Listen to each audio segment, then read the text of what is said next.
Faly tafaraka aminao ndray zay tompolasa tobokova eo anatin'ity fotoanan'ny fampahalalam-baovao ity amin'ity takariva ity manolitra ny araba ka dia asainy ianao anaraka izany hatramin'ny farany isan'ny nazahoana ny toyan'ny raharaha izay mampifanolana ny mpiasa eo anivon'ery Madagasikara sy ny mpitantana ankoatran'izay ny zava-misy eny anivon'ny anteny mera-pirenena eny dia ny fandaniana fandaharam-potoana vaovao ho an'ny zareo solombavam-bahoaka zany ny sehatra sosialy ny tetikady sy ny paika samihafa entina hiadina amin'ny tsy fanjaritsakavo any amin'ny atsimon'ny nosy ny maromarina kokoa dia any amin'ny tanàna nandro ihany ny makasika ny politika aloha no anokafantsika ny fampahalalam-baovao nisy ny fandaharam-potoana vaovao nolanina teo anivon'ny anteny mera-pirenena ny fototra betsaka tamin'ny fitsipapitokisana ny gouvernemanta ankehitriny izany fandaharam-potoana izany ary dia iroso tsy ho ela ao anatin'ny fandatsaham-bato latsabato amin'izay ireo solombavam-bahoaka.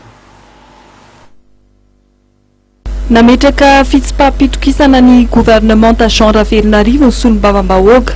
raha taratasy ofisialy nivoaka dia solombavam-bahoaka 420 nanosony ny taratasy fitsipaham-pitokisana.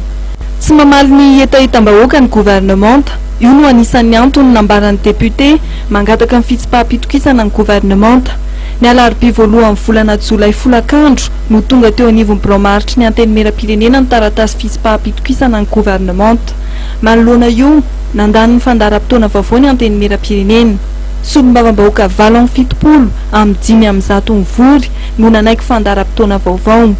Tafiditra ao anatin'io fandaharam-potoana vaovao io ny fanatanterahana ny latsabato fitsipaham-pitokisana ny gouvernemanta izay ho totsaina Rapito Zuma fa 3 volana Jolay 2024. Asa manilany dia afaka manao mametraka ny motion de censure zany hoe 76 député zany raha ohatra ka atao amin'ny anteny mera-pirenena dia afaka mametraka an'izay fa rehefa mamano vote kosa dia tsy maintsy any amin'ny 2/3 zany hoe amin'ny 102 député zany roa amby zato ny député vao afaka mampianjera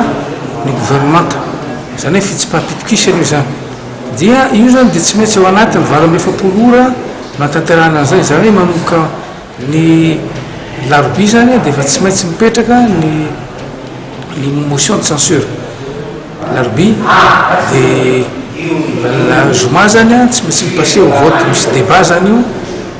dia izay va manao vote dia io tsy mitovy amin'ny procédure ny motion de défiance hoe mandeha any amin'ny ACC sisisa fa ato ihany io dia vita ato amin'ny anteny mera-pirenena